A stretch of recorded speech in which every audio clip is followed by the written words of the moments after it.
said, my name is Beja, and I'm a Woodbridge Fellow working at the Office of Administration. What does that mean? It's like a year-long internship for recent Yale graduates at different departments within the university.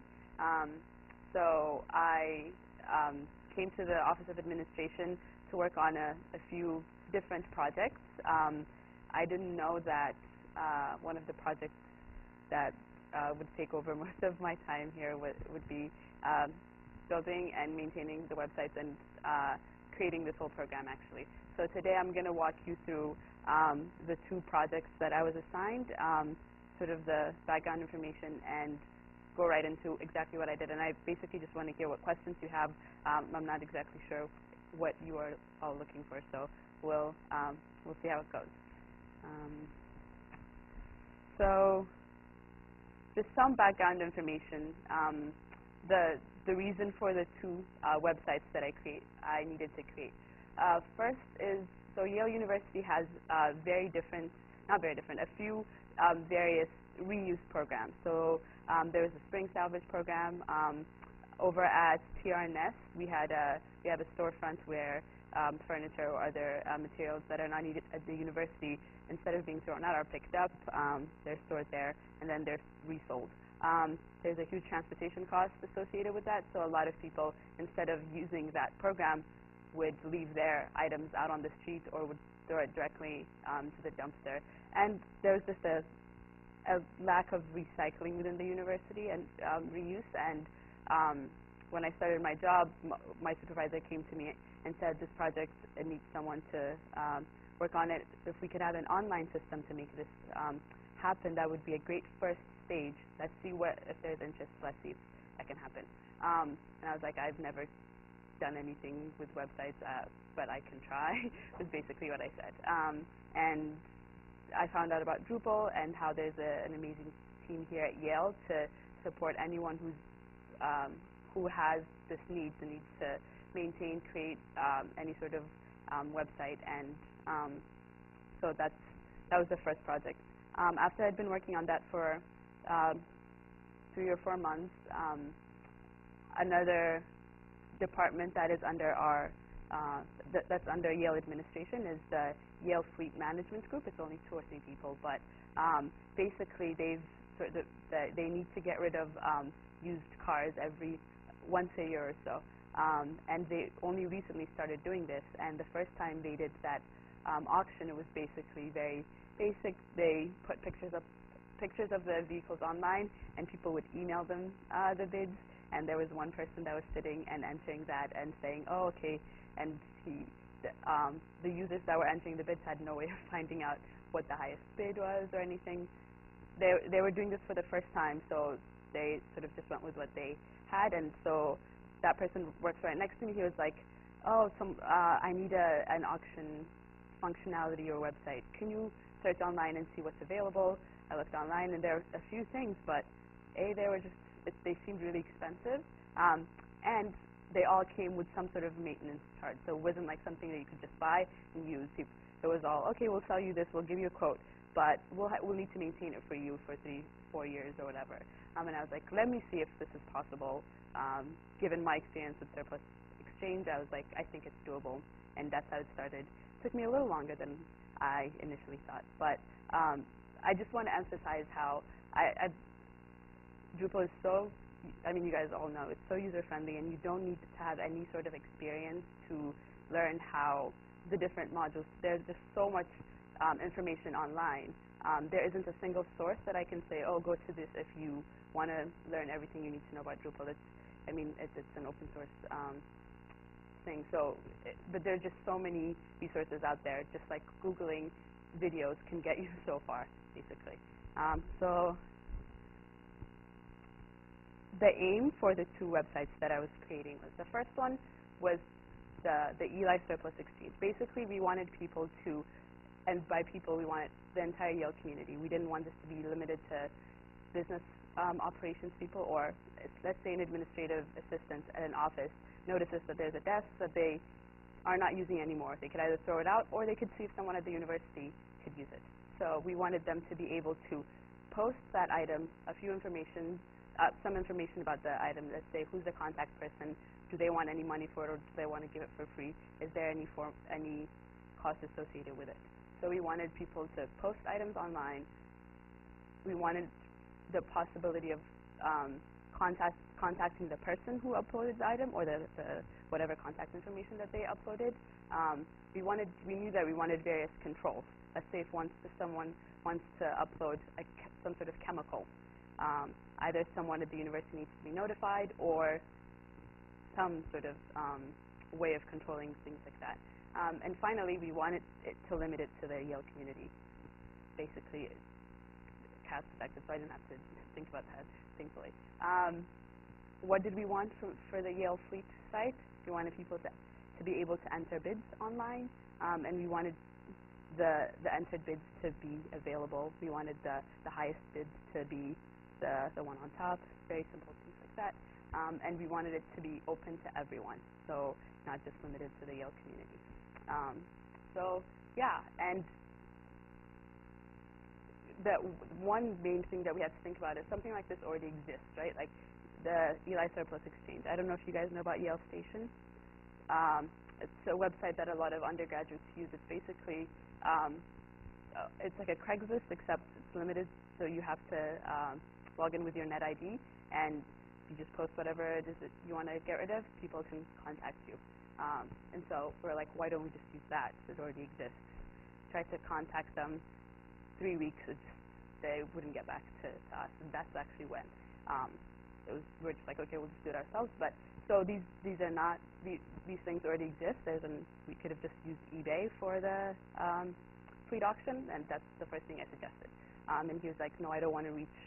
My supervisor, who is in charge of Yale Fleet, said that he didn't want to reach such a wide audience. But basically, there are needs that Drupal can help meet, even though the problems that we have, there are solutions to them out there for free.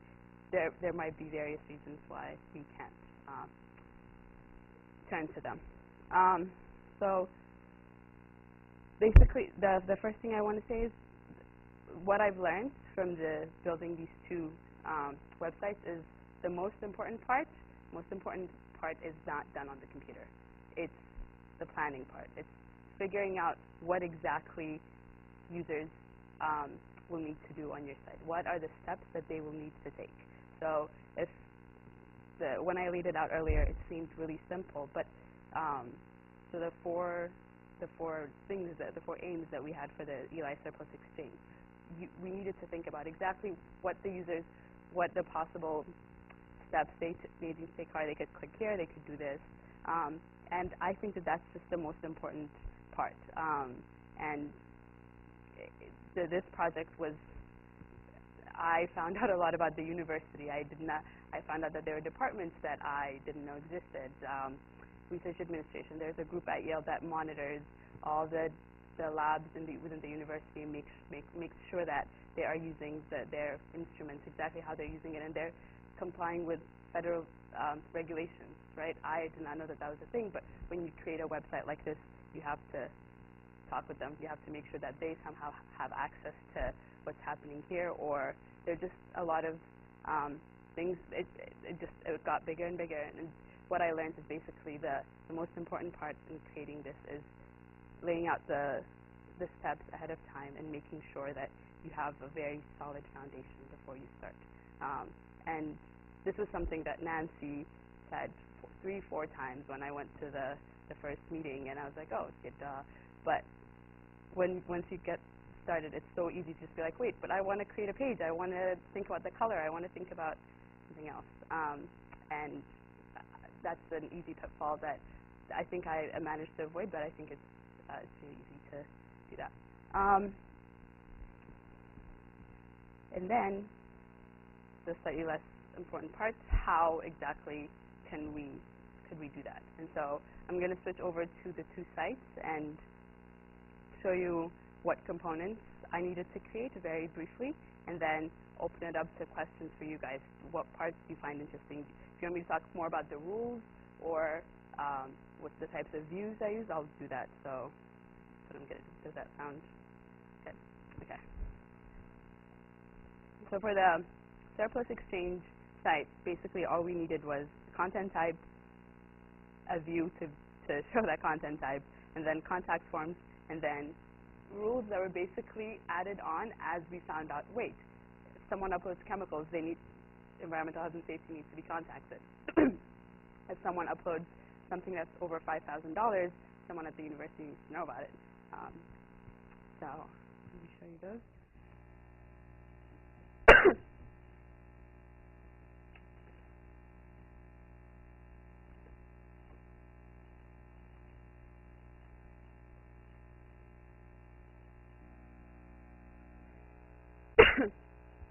So this is what the website looks like. Excuse me.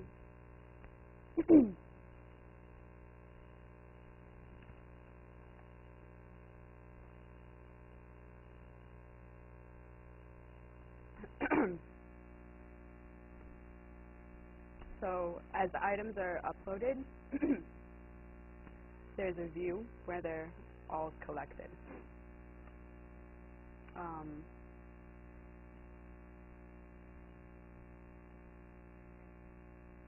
The gazillion content types that are there right now are a result of the auction site that I will explain that later.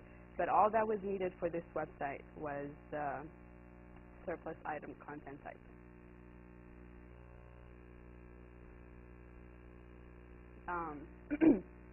Basically, all the information that we wanted to collect, only one content type was required, but a lot more was added to this as we went on, as the project evolved, basically.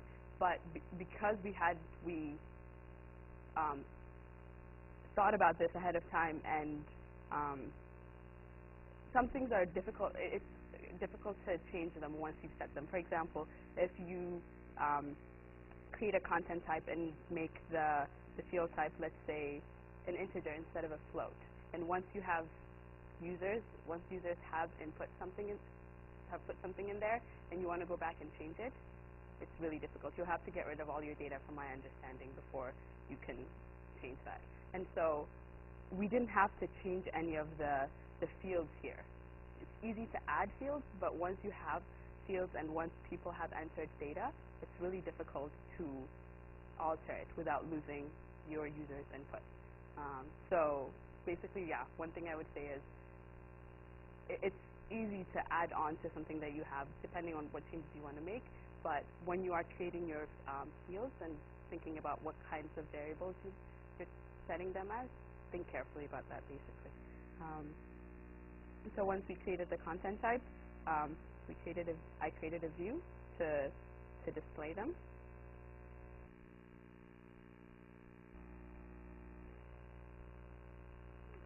And there's really it's very straightforward that there were no the content type did not reference any other content type or anything. So all the information that the users put in, it's basically directly displayed.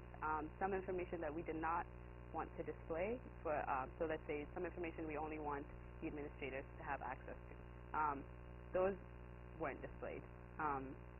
And I guess the only part is tricky part. I mean,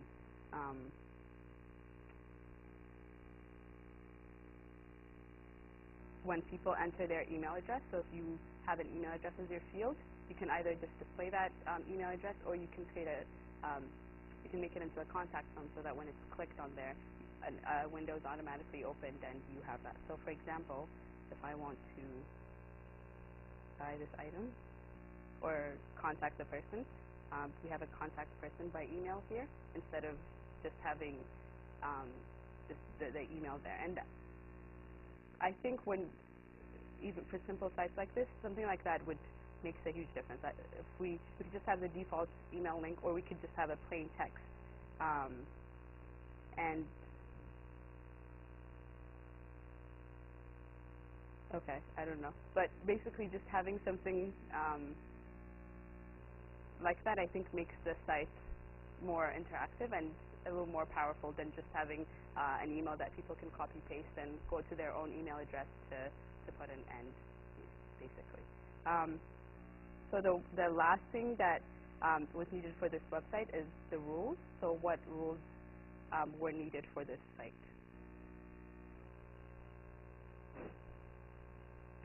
So we did not want people to upload an item and have it stay there forever. We wanted the item to be taken down. If they themselves didn't take it down on time, we wanted it to be taken down. And rules allowed us to do that. Basically, just create a rule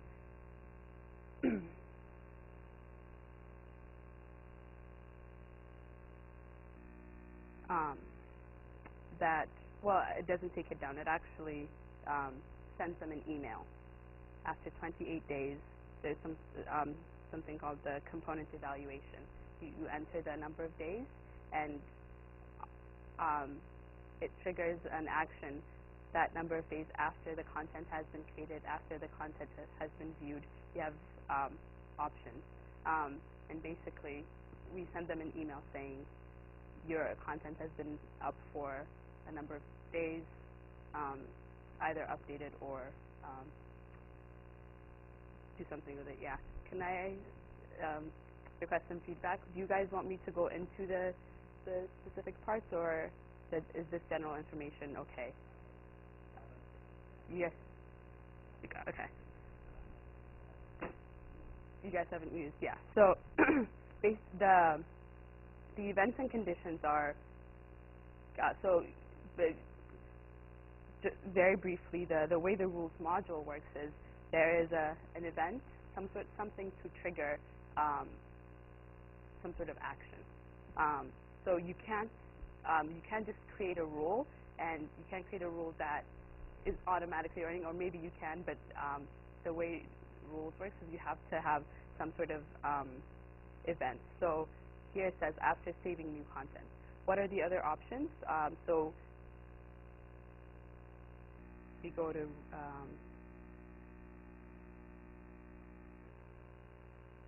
configuration.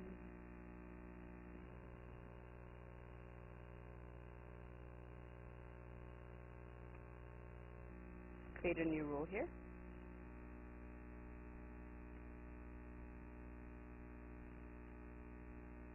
So it says react on events. You have a few options, basically. So determining when you want the rule to be executed is important. So those are the things that you have to think about. So in our case, we wanted, and the tricky part is, so I had some trouble figuring this out because I was like, oh, I want this rule to be executed a month after some event has happened, and there was no way to do that. When I looked at this, I was like, no, not after a comment is viewed, not after deleting a comment or creating a comment or something like that. And the way around that was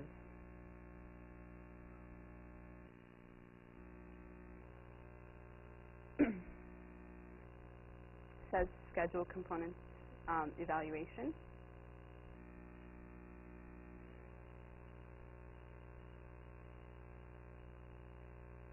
Basically, you right now this is a trial thing, so it actually sends me an email.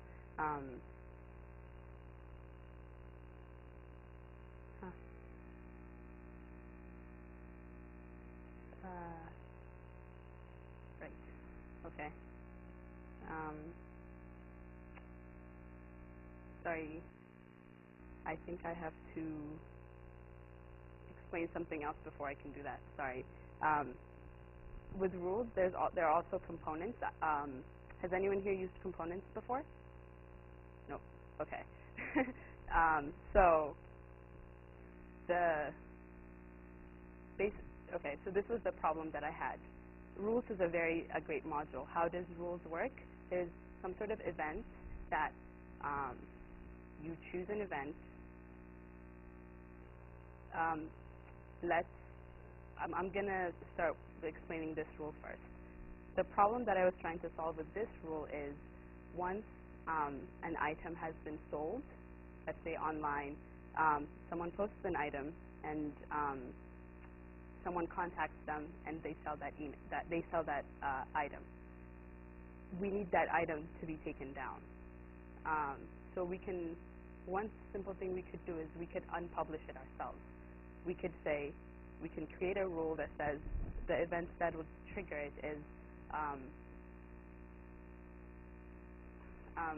yeah, explaining that will take a long time, but so one thing we can do is, let's say we have all these fields, right? For example, one of the questions that people have to answer when they submit an item is, I show you now. So if I click submit item,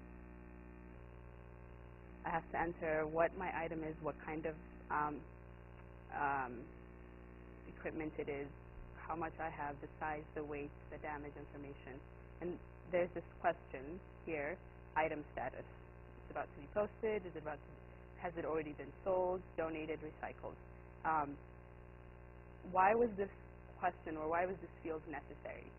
Basically, I did not have a way of unpublishing this item.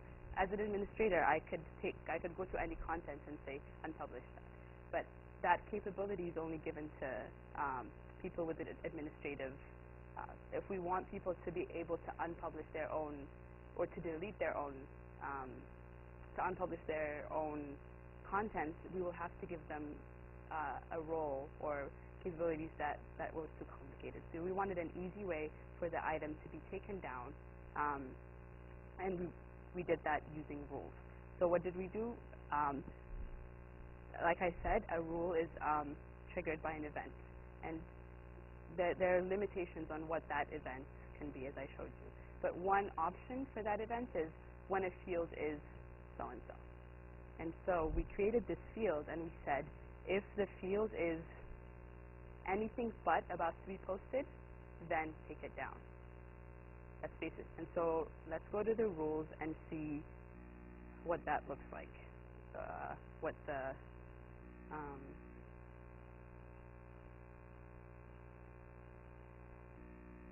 So this rule is executed every time content is updated. So they'll have to go back into their item and change something. And what are the conditions that must be met? Content must be of type surplus item. We don't want this if I create a post or something. Anyway, these are just conditions that make the rule easier to work, so that it doesn't go through a lot of data.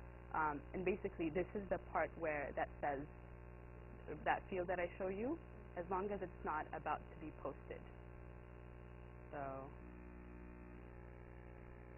So a capability in rules is in the conditions. You can, so if we had added conditions, what are the different conditions that we can add?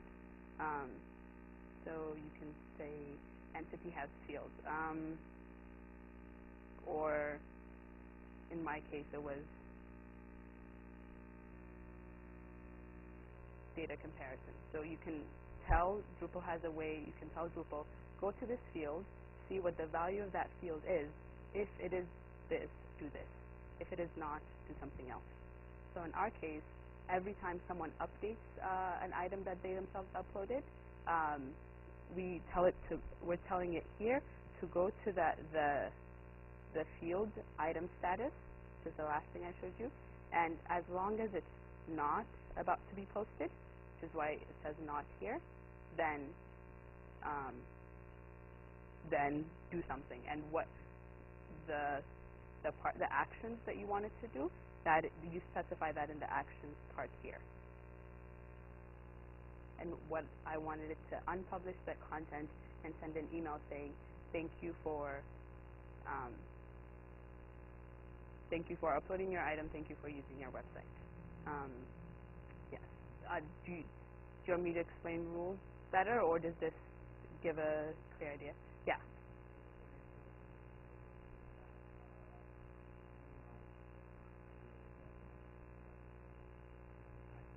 Mm-hmm.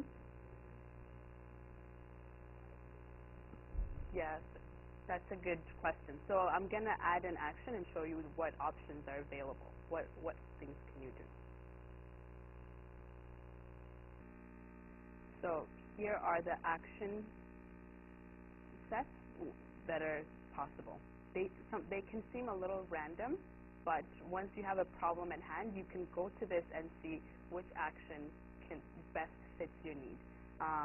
So that you had a question about email. So here are the actions that are available for email. So you can send mail to all users of a certain role. You can send mail and specify one person, a group of people. You can, so there's a way, I don't know if you guys have used replacement patterns. So let's say you're dealing with a certain node, and as soon as you tell the rule which node you are dealing with, it pulls in all the information about who the author of that node is, when the node was created, and all these things. So that way, let's say you want an email to be sent, but you don't want an email to be sent to a specific person. You want an email to be sent to the author of that node.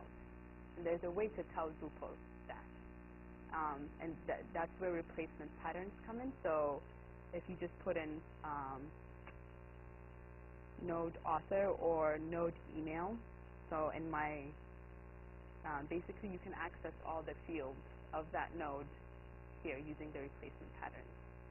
So the reason I stopped earlier, I started explaining and then I backed away, is because there's a huge limitation to this. Let's say that basically I can either enter the emails myself, enter the email addresses. If there is a field in that content type where the user has to enter the email address, then I can access it. But let's say something happens to a content type A, but I have another content type B that's somehow related to content type A, and I want something to happen to content type B, not content type A. Basically, in rules, you're limited to working with or changing or doing anything to that content type A in that content. So when and so here in the replacement pattern, you see how it says fields. So the fields that are going to be accessible to you when you're working with a role and you've specified what content type you are working with, the fields that are going to be available to you are the fields that are in the content type of that node, right? So let's say you have a content type called news, has a title and a body.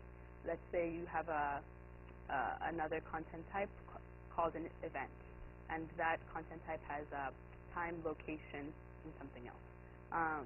So if you create a rule to do something to a news article, but let's say the news article references an event or something like that, and let's say when the news article is too old and taken down, you also want the event to be taken down.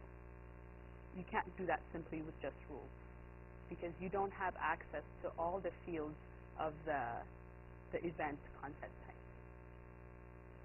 And so that's a huge limitation. Should I explain that? Is that clear? Yes? No? I don't think so. Okay. So to answer your question, let me do that and then I'll to answer your question, yeah, you have options. You can send an email to a specific person, or there are ways, what are called replacement patterns, to email specific people. But the specification is very limited. It's limited to information that is somehow information that is directly tied to the content type that you have referenced in the rule, that you've used in the rule.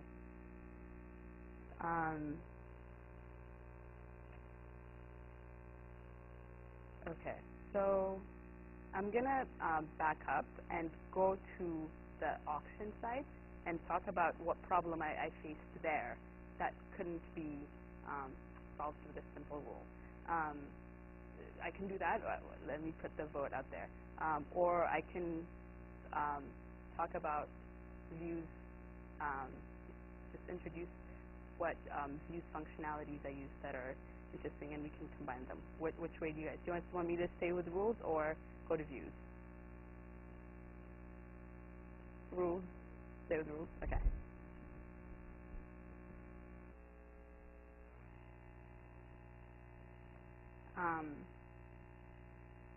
Then I don't need to go to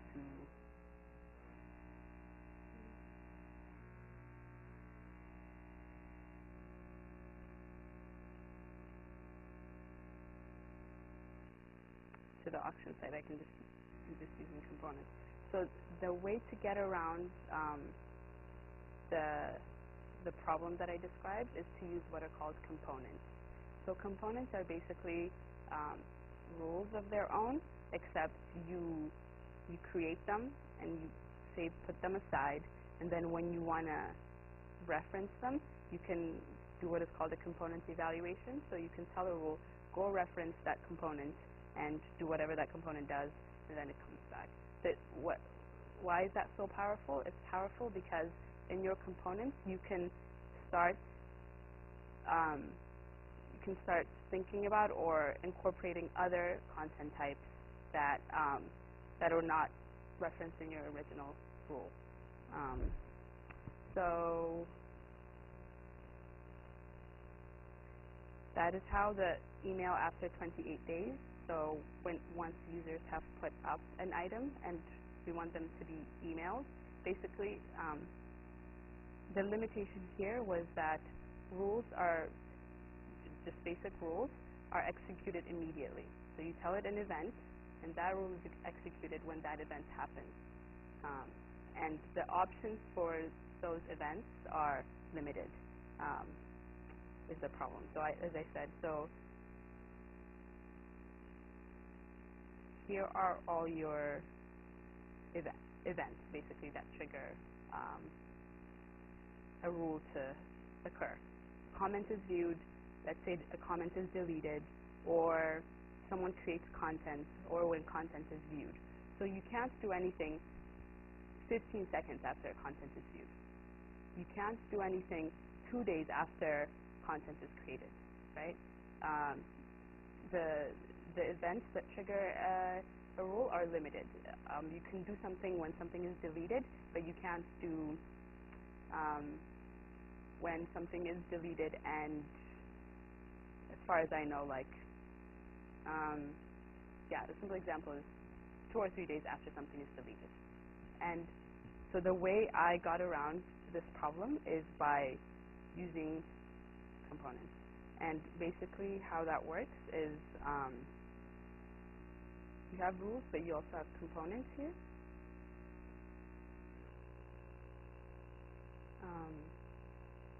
And I created a component that says to send a mail.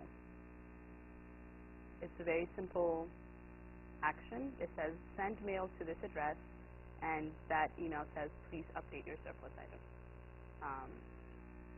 And so and sorry.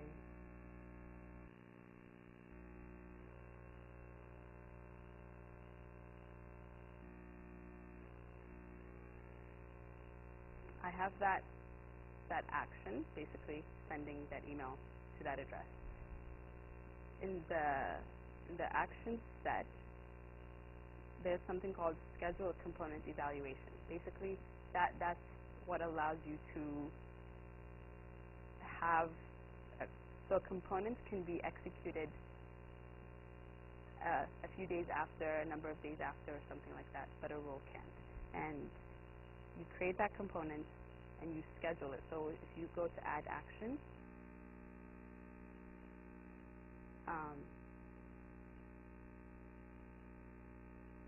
something here that says schedule component evaluation, and that's how you do it. So this would have been a straightforward task had there been something in the rules module that says execute this, I don't know, 2 days later or something, or if but there's nothing built, as far as I know, within the rules module that makes it so that you can say, but execute this rule 2 or 3 days later, or execute this rule. Yeah.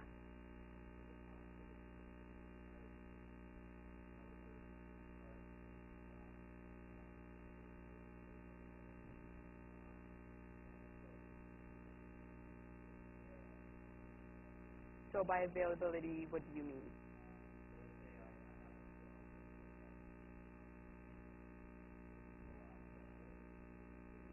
That, yeah. So off the top of my head, yeah, that's a good problem. So the way I would do it, you have a web form, and there's a way to make the web form public and or not public, right? And so you could do that using rules, but you would need a component, yeah. So you would need a component. And um, yeah. Anytime you're dealing with scheduling something, anytime you want to, yeah, because you could physically go in and make it online or not online, right? But if you want to schedule it and also schedule it relative to something, then you would need a component, and you can't use it. You can't do it using rules. And so, yeah.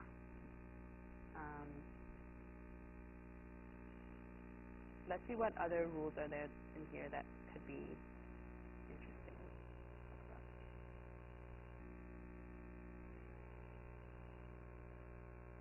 So another powerful thing with rules is sending emails, basically that to people when something happens.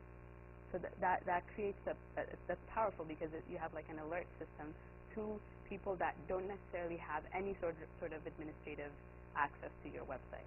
So that was one issue that I had with with our site, right? Environmental health and safety had to be involved. They wanted to know whenever an item was uploaded, or they wanted to check it out. And so they said, can we be notified when something happens? They don't want to be notified whenever something was uploaded. They wanted to be notified under certain conditions, right? And rules allows you to do that. And so if we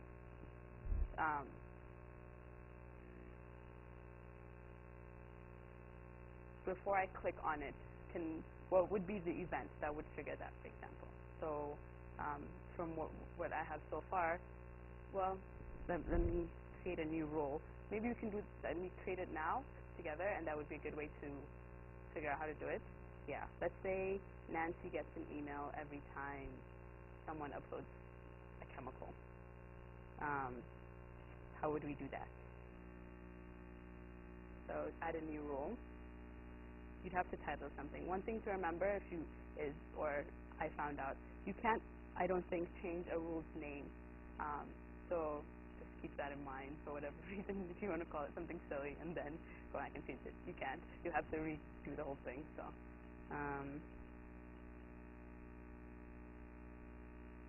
email, you can tag it with something. What is the event that we want to trigger this rule? So our options, I don't think it's going to be comment related. I think it has to be related to a node though, because it has to happen when something is created, when someone uploads an item, right? So when someone uploads an item, they're basically creating content, which is a node. Not when deleting content, not when saving new content, after updating existing content. I think saving new content is the way to go because we want environmental health and safety or Nancy to be notified right away. The first time something is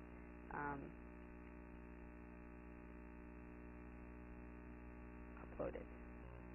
And so we have our events that's going to trigger a rule. And so next we have to think about the condition. What are the conditions that must be met for this rule to be executed?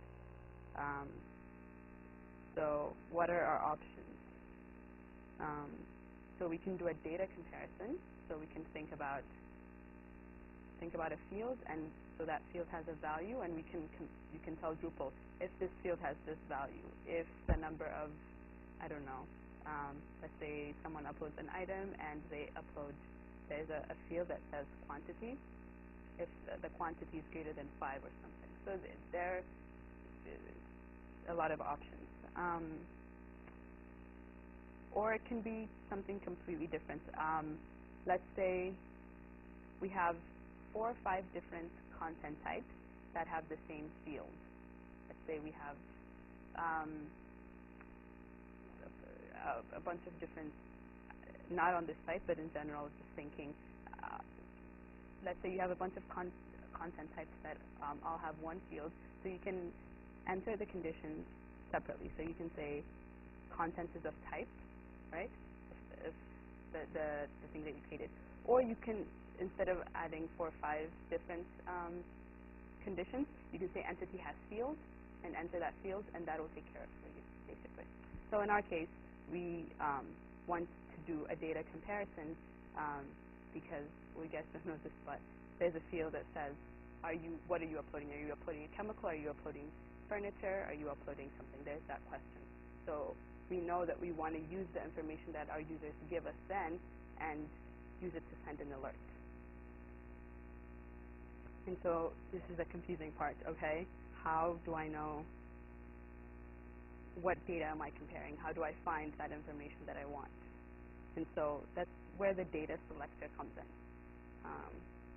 And this basically, yeah, with experience, I mean, it'll make sense once you've done it a couple of times. But so now we've set this rule to react when content is created, right? And so it's thinking about that content.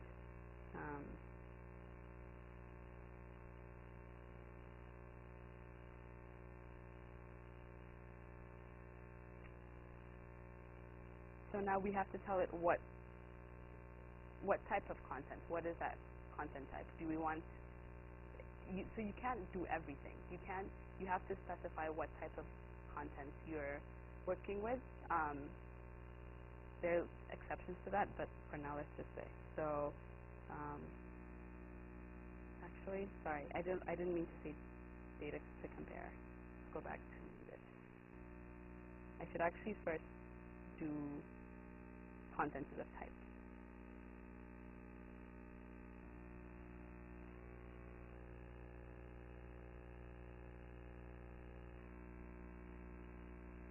So content is created, and we want to tell it if the content that is created is surplus item.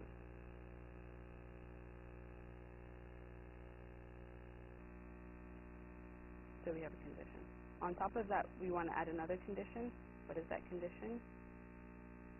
We want to compare data, and we want to look at the answer that people gave us to the question.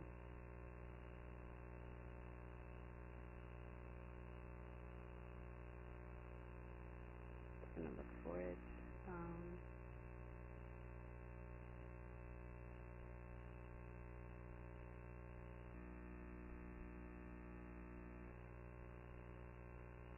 So type of surplus.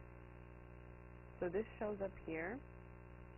The reason why I struggled a bit earlier was when I said before setting the condition content is of type, when I tried to do a data comparison, this would not have appeared. So I would not have had access to the fields, these fields, because only once you tell it what type of content you want to work with will it give you certain fields to work with, right? And so now that I've told it what type of content type I'm working with, I only have access to the fields in that content type. I don't have access to the fields in the news content type. So once I tell it, this is the type of content that I want you to act on, I can't say, and then now go edit this event or go edit this something else. It's limited. So anyway, so now this is what I want. I copy paste this.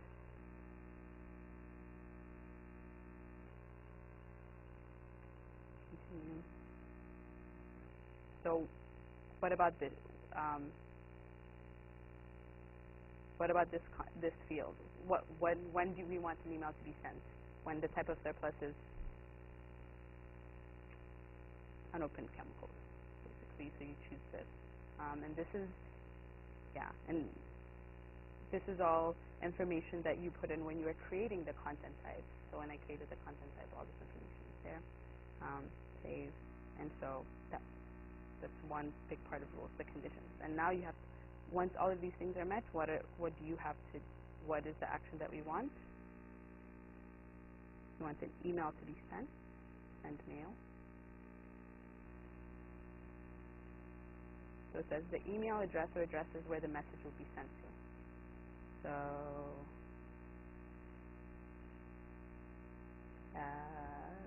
MANGS. So we want it to be sent. But now let's say we also want it to be sent to the users that uploaded this item.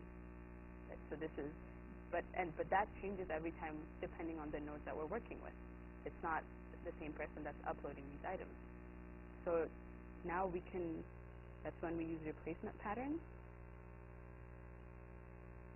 And we try and find the email address that they provided us with when they uploaded their item. So here, node field contact email. So when they entered that node, they gave us an email address. And even though that's going to be different every time, we can use it here. And so it will send it to the person that authored that.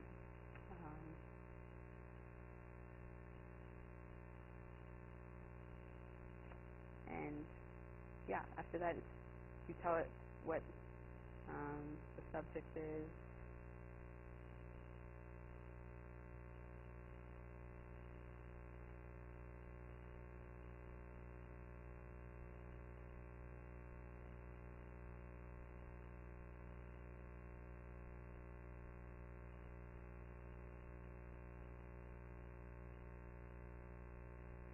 Say, please check it out. And then one other very useful thing, and one other thing that I had to use when I was setting this up with environmental health and safety.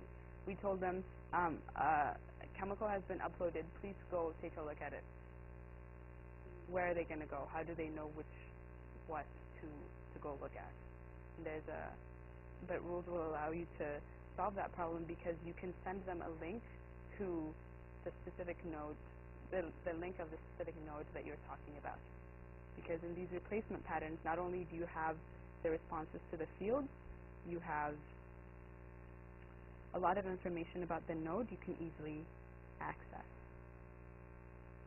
So here, so the node has an ID, but the node also has a URL. So you can copy paste, you can attach that, and that, when that email is sent, there will be a link with the specific node that you're talking about that they can just click on. A little more powerful is node edit URL. So remember earlier when I wanted the users to be able to take down the item once it has been sold? So we could send them an email saying, if your item has been sold, please take it down. Here's the link to your item. Or we can send them a link with the edit button, with the edit URL, so it will open that content for them. Not only open it, it will directly take them to the edit mode, so that they can just, all they have to do is click something and say save. And so, I mean, they could have easily just not done this, which would have made my life not that much harder, but harder, because in the email I would have had to tell them, go to the edit page and then do it. But it's just available. And so that's one capability. But for now, we'll just use this. Please check it out. Here is the link.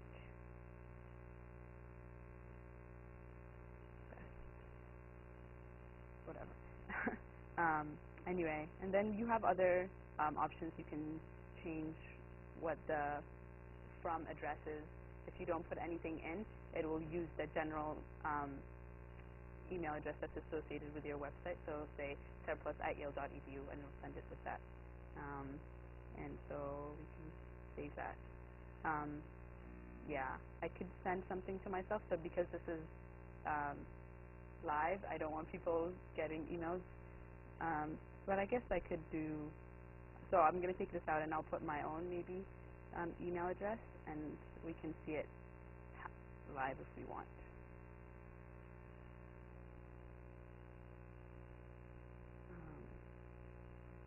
But then I'll have to create a content that I don't want to be displayed. So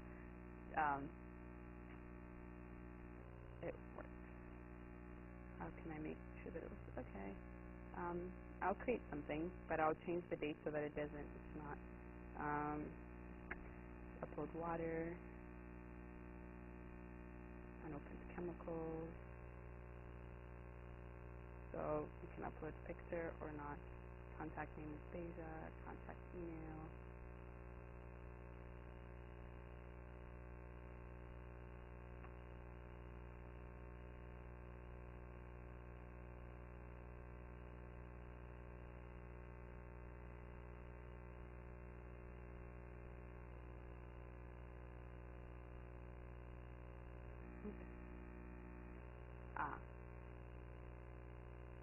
do this, and I'm just gonna change the date so that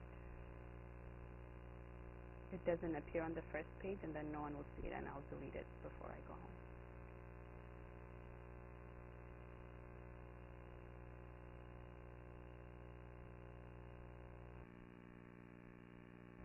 So I just uploaded an item. Hopefully it won't appear first page. But let me go check my email address and see if I got an email including.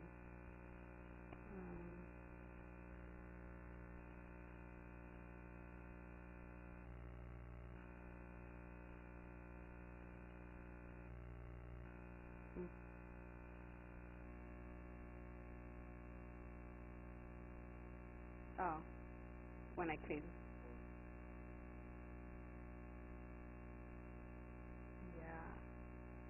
Actually, I don't exactly know how to do that. That's good to know. But,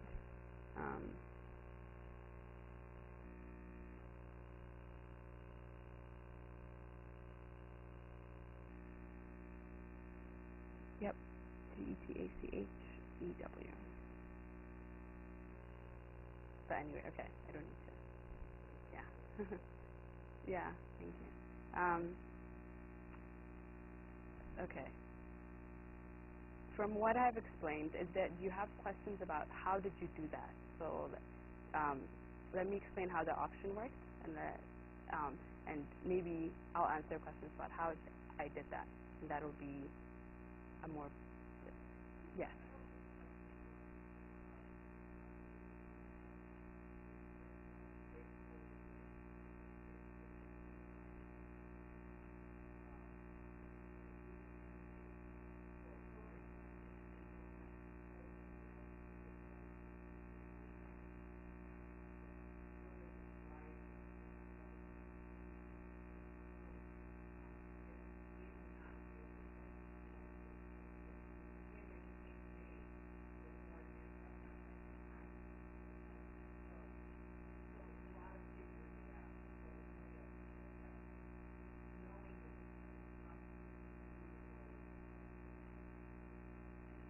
Yeah, and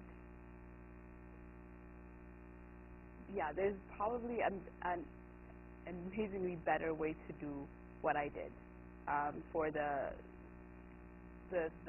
auction or whatever. And I mean, I actually wanted to talk about that. So the first time I actually created the auction site, I did it 7 times more complicated than it needed to be.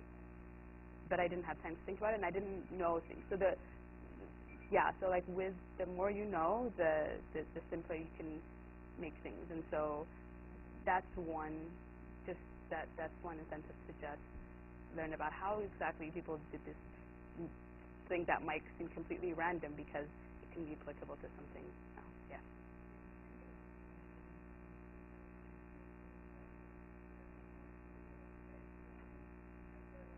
Yeah.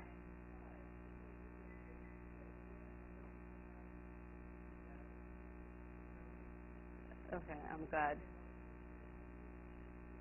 I'm glad. Okay. Wonderful. um, um, so let me go back to the PowerPoint and yes, question.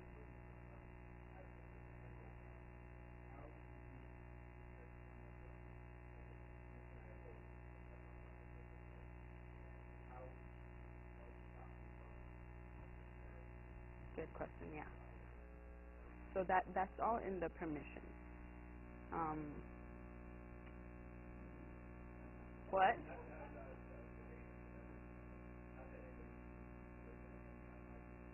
Yeah. Yeah. Um, so yeah. So if you go to people's permissions, um,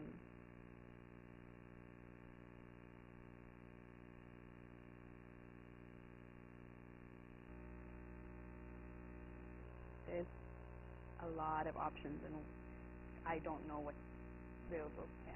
Yeah. I mean, I know where it is, but um, but okay. Yeah. So if you go to content,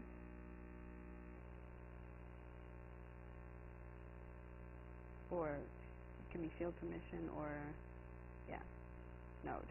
So the options that are available to you are you can um,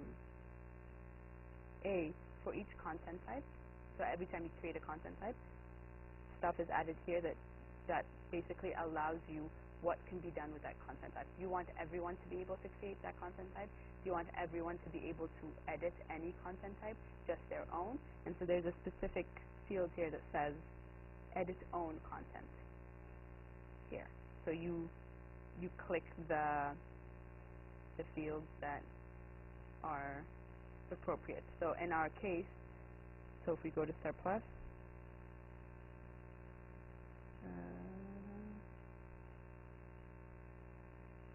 surplus items, create new content, and edit own content, authenticated users have that. Yep. Yes. So delete or edit. Yeah. So that's yeah. Good. You're welcome.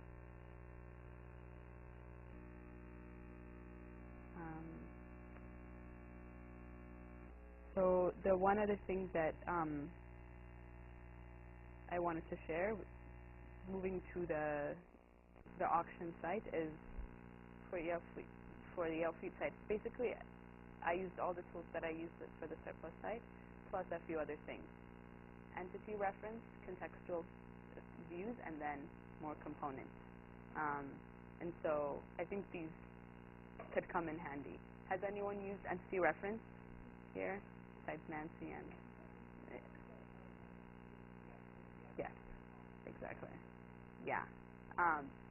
And the other thing is contextual views, which is something. So I didn't know anything about contextual views when I actually created the auction site at first. So it's basically the difference between creating 8 different views and 1 view. And so let me explain that quickly. And there was basically a YouTube video that explained it that I found, and it was very doable. So if I go to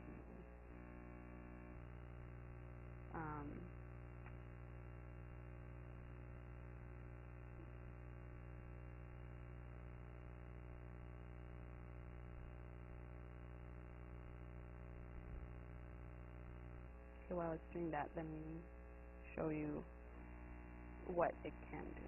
So this is not live yet, but we're working on this.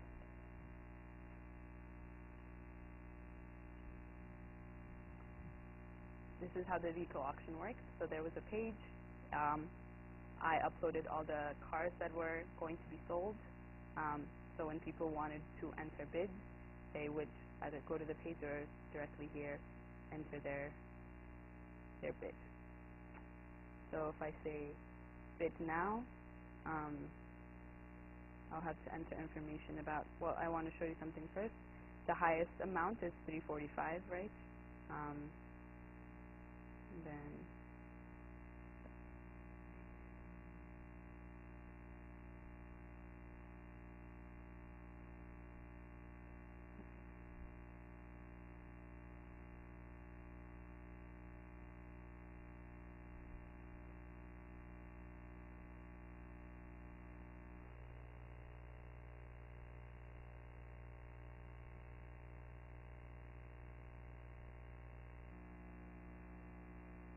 so a few things have happened. A, when I did that, it showed me a message that said, "Thank you, Beja, your bid has been submitted." How do you do that? Rules. Basically, what I showed you earlier, one of the actions that you can add, so two actions that have been added, and what I just did are, you can display information on the website, on your page, when a rule is executed. So if you did something and you want to tell your users something after that something is done, showing a message on the page is good. And secondly, you can redirect. So usually when you create content, it takes you to that content page, right? It takes you to the new created content, and it shows you that. But here, instead, I didn't go to the bid page. I went to the home page, where I started the auction at. And the way I was able to do that is, one of the actions that you can add in rules is redirect. So once a rule has been executed, you can tell it which page is displayed afterwards. So those are two useful, powerful things. And another thing is, I uploaded a bid. Did I not?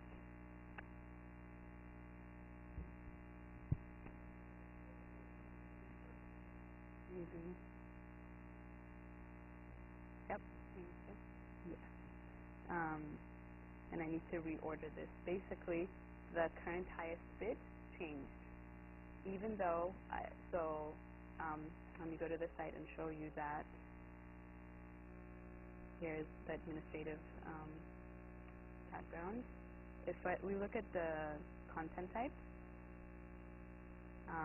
there's a vehicle bid and vehicles for auction. So the highest bid that you saw on that page is a field in the vehicles content type.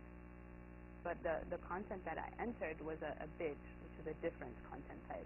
And so somehow those two communicated, and a value in one content type was changed, even though something was happening to a different content type. And I was able to solve that using components, basically. And before I do that, I think I want to talk about the views, and then we'll go back to that, because the views is also really powerful.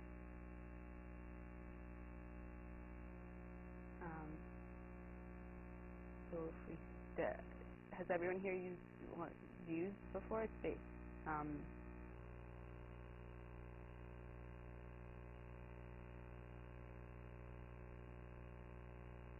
I created this view, basically, the content that I am pulling, the content that I am displaying using this view is determined here in the filter criteria. So basically, I'm showing all the vehicles for auctions that have been uploaded. That information is entered here. So if I add, so the news view usually has the news content type here, etc. But I have another view here that says list of bids, and I should get rid of this. I'm going to hit cancel. I was working on it earlier.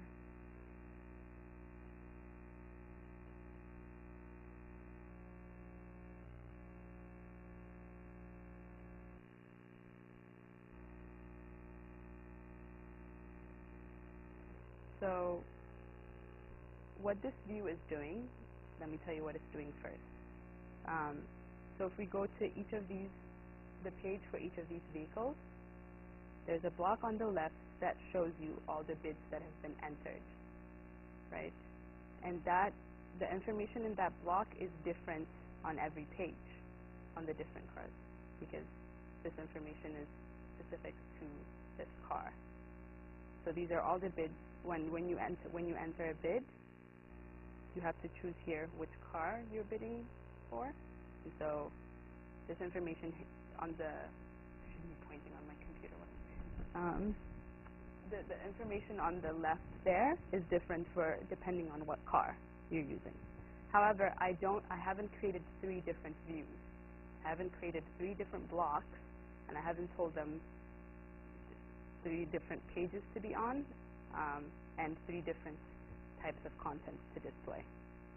Technically, I did the first time I did this, there were 9 cars. I created 9 blocks, and I specified for each block, told it where to go, told it the basic when you enter if the amount of bid that's entered is over $1,000, instead of a comma, it's a space, which is really annoying to me, and I had to change that for every block, basically. So, but in this view, it's only one view.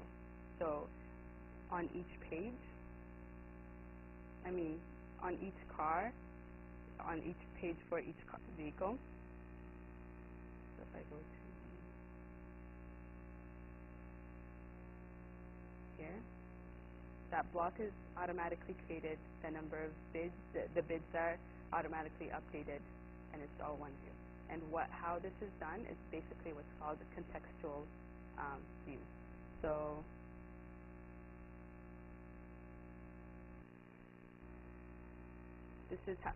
normally this is how views work.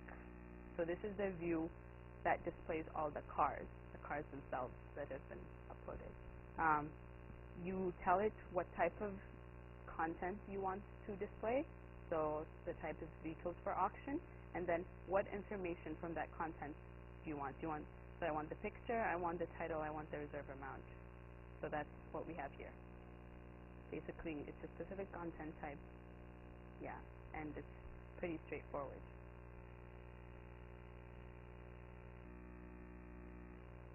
So, to not have to create 9 different blocks and to use this, basically, what I had to do is 2 things. A, you guys have used entity reference. So when you create a content type, when you create a field, that field, it can be something that the users input, but it can also be something that they reference back from a list of things that you already have. And in views, this thing called relationship allows you to communicate between those two. So in our case, we have 2 content types. We have the cars that are up for auction and the bids that people are entering. Whenever people enter a bid, they have to choose which car they are bidding on. So these 2, you have an entity reference to all the content that has been entered, to all the cars that have been entered. But let's say you are dealing with the bids, any sort of bid.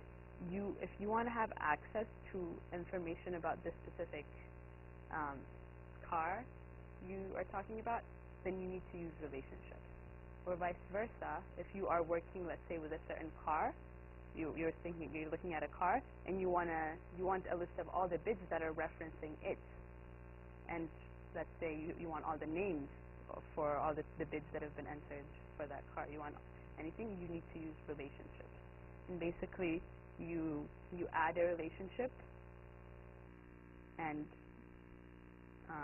the 2 different scenarios that I described, it's either you either want to access the referencing entity, or you want to access the referenced entity, depending on what you're working with. So if you have the bids and you're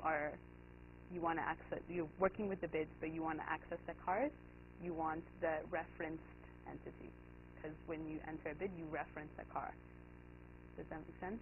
Or if you are on a car and you want to think about all the bids that have been entered, so that's the difference here. That's why.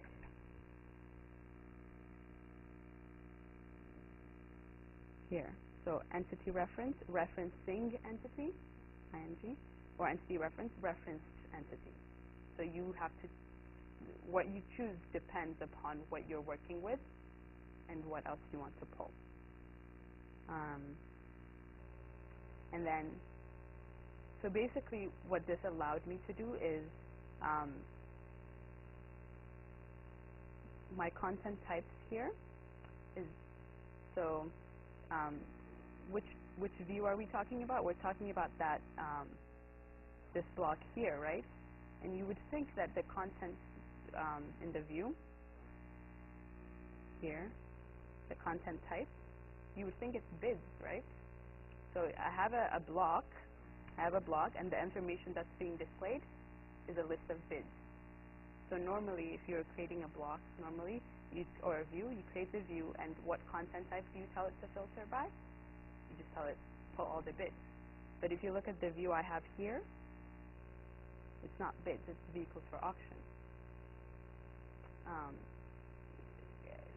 And the reason why I did that is because we have all these bids, right? But these bids are grouped, or the things that they have in common is that the car that they're referencing. And so basically, if you use the car that if you use a single car, then you can say, give me all the bids that are referencing this car. So that allows you to aggregate all the bids in a simple way, instead of saying, I'll create a view, pull all the bids, and now filter by something else, and then that will have to be specific in here. So using the relationships gives you access to that information. And then the main part, the contextual filters here, is basically, so when you have auto preview, there's nothing there, right? Even though there's information being displayed on my blocks here, I don't have anything there. Why is that the case? It's because when you add a contextual filter, basically what that does is it changes the information that is being displayed in the view based on something else. And what that something else can be is huge. I don't even know what is possible, but I know one thing that's possible. One thing that's possible is you can change the information that's available can change based on the node ID. So you can, and basically what I did is I said, if not only does this view have the filter, if this the type of content that you're working with vehicles for auction, that's not what it's saying. It's saying you're on a page, and if that page that you are on, the node that's on that page is a car for auction. So this view changes based on if so here, let's say, what is the page that I have? Node 1, that's the home page. On my home page, I don't have any vehicles for auction, so there's nothing there. Unfortunately here, I don't think you can type the extension. You actually have to enter the node numbers for the page, which is really annoying, but I know them by heart. So let's just say node 5 is some random news page. Node 19, on the other hand, is the node for the page of one of the cars. So what is this view doing? It's saying, what is the node ID? That node ID, and what is on that is, what type of node is that? So it takes the node ID when you go to a page, and if that node ID refers to a vehicle, if that's vehicles for auction, if that's the type that you specified, then it says, now I have to show this view, and everything else happens. And so this is very specific, right? Like, so it could have, here, my contextual filter, instead of just a node ID, could have been,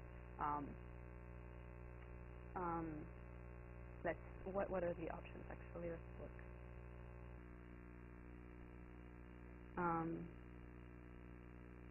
It could have been, it could be a comment count. It could have been the date that it was created.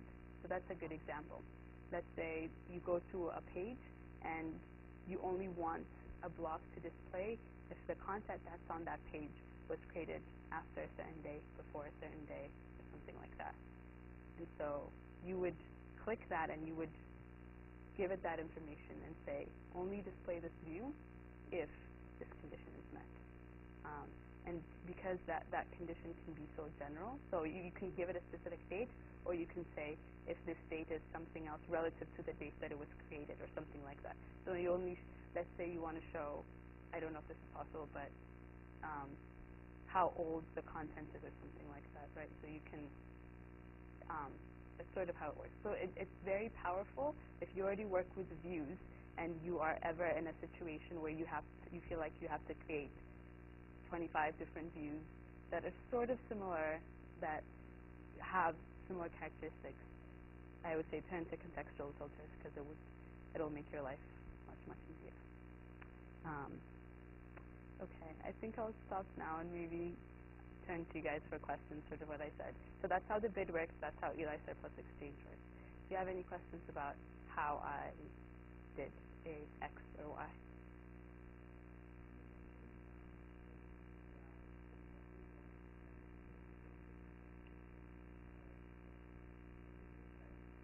Mm-hmm.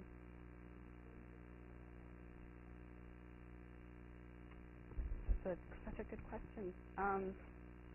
So when we did this, I had to, instead of we didn't have a Yale Fleet site, so I did it on the surplus site.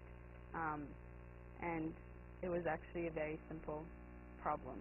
So the person who wanted this site, I told him I could do this, and I was like, let me see if it could happen. I was like, oh, it's very easy, it's doable. Showed it to him, and he was like, that bid now page where people enter the information and they say this car, this or this other car, he was like, oh no, that's too complicated. I don't want people to have to choose between 9 cars when they're trying to enter a bid. He was like, I want people to click on the page for the car, and I want there to be a link that will take them to enter a bid, but that bid is for that vehicle specifically. So I don't want them to have to choose which car. So I want that information to somehow be internally communicated, and that's what I want, and that's how it has to be. And I was like, okay, I don't know if that's possible. So basically, that was the problem that I was trying to solve. And instead of having one bid for everything, I created specific content types for each bid. So for car A, there's the car A, and there's bid content type for that car. I know. So that's why I needed. So when I go to content, add content, instead of just, so the surplus site is so simple, there should literally be 3 or 4 content types. Instead, there's Ford Aero bid, whatever bid, and yeah, and so I needed, and so when you went to, let's see, I go to that page. Oh, I guess I've taken it down now, so there's no enter bid page. But there's a bid now page. When you click on that, it will basically take you to the page where you would create content, and that content was specific to that vehicle. But he was the person who gave me this assignment or whatever was right, because if you look at the bid, so this process had to close at 5, and it was open for 4 days. We had very little bids the first 3 days. The last 15, 20 minutes, everyone was bidding. Everyone was entering their stuff, which makes sense. But in that case, you don't want people to accidentally click on something that they don't want. But I don't know if it was worth the work and all the confusion and everything. So basically, that's why I needed. And I haven't solved that problem. I haven't found a way to have a specific link. Maybe someone here can help me. That basically is specific to that car without creating a gazillion other content types. Do not know what to do.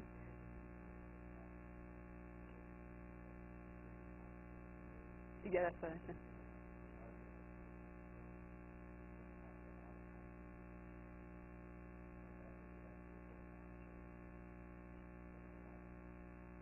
So got it. Yeah, so when someone creates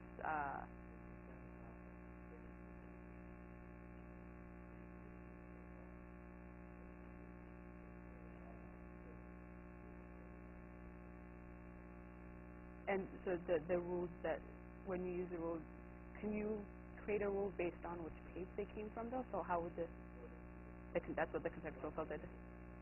It's possible. Yeah.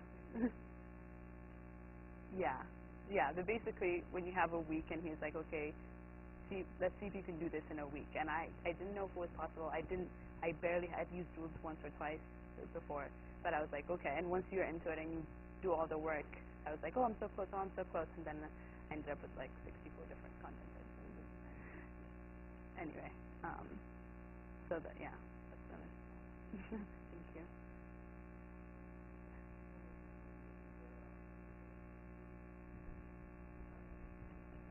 Okay, yeah. Um, so if we go to food options, um, so how does it work? Or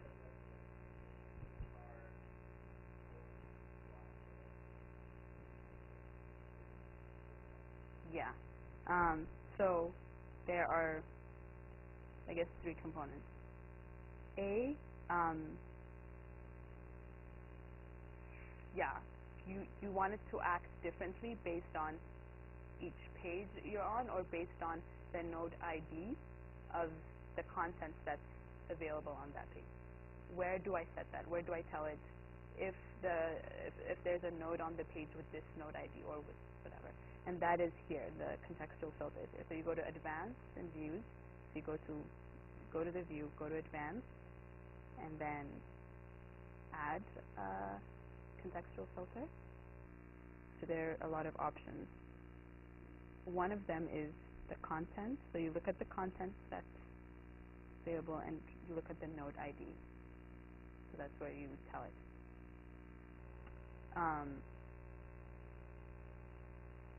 But another important part to this view is that not only basically what you're asking it to check for when it goes to that page is there this node ID, does it refer to a content type that's vehicles for auction, that's a car, because you want this view to be displayed on pages with the cars on them, and that's that part. But then the information you want to display is not information that's available in the vehicles for auction content type.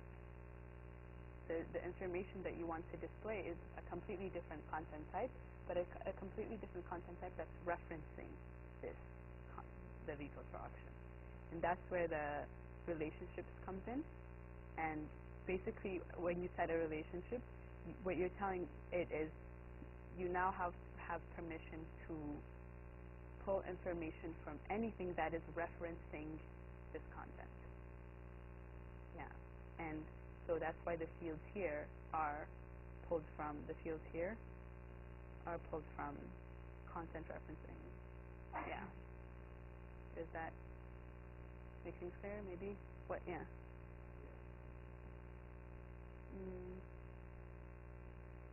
Yeah. So I know that from the videos I've seen, you can, like, I had to follow one specific YouTube video that was basically trying to do the same thing that I was doing, except in a different way. But it's very powerful, and I don't completely understand it myself. Like, I don't know how to best use all these other possibilities. So I don't know what information it gives you access to. But in this specific case, that's how it works. Yeah. I don't think I clear things up. Yeah. Mhm.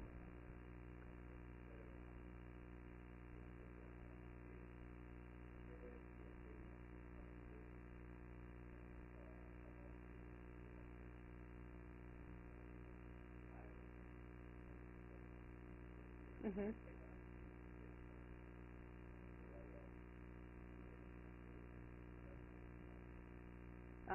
So they clicked on it, and then it shows.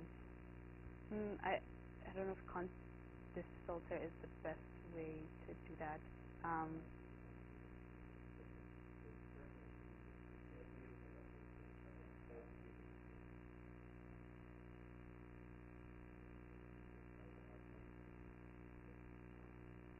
Yeah. Oh, I see what you mean.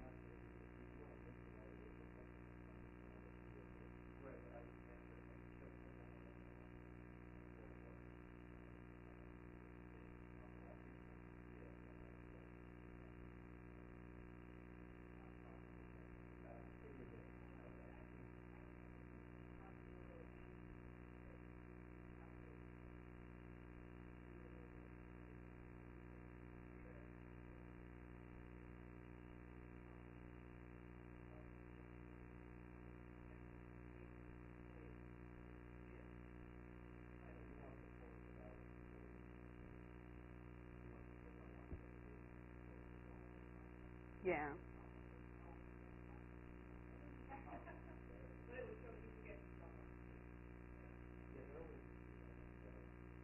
I feel like it should still be possible.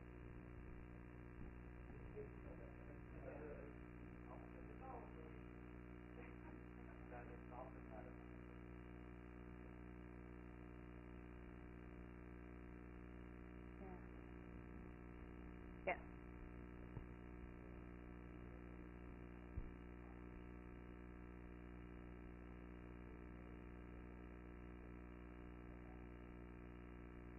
Yeah. The name and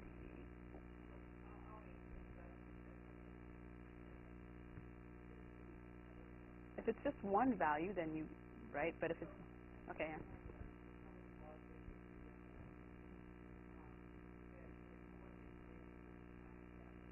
Yeah.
Yeah.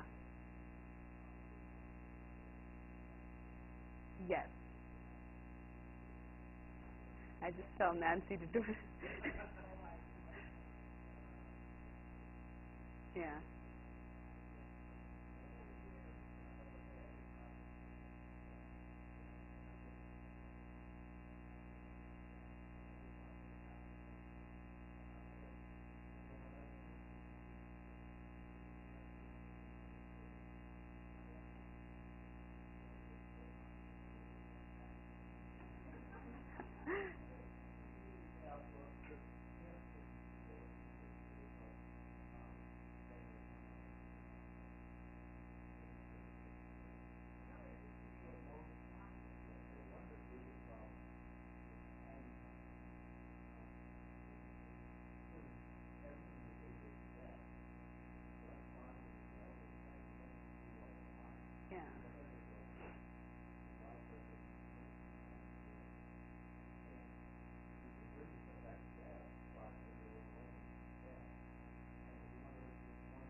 Yeah.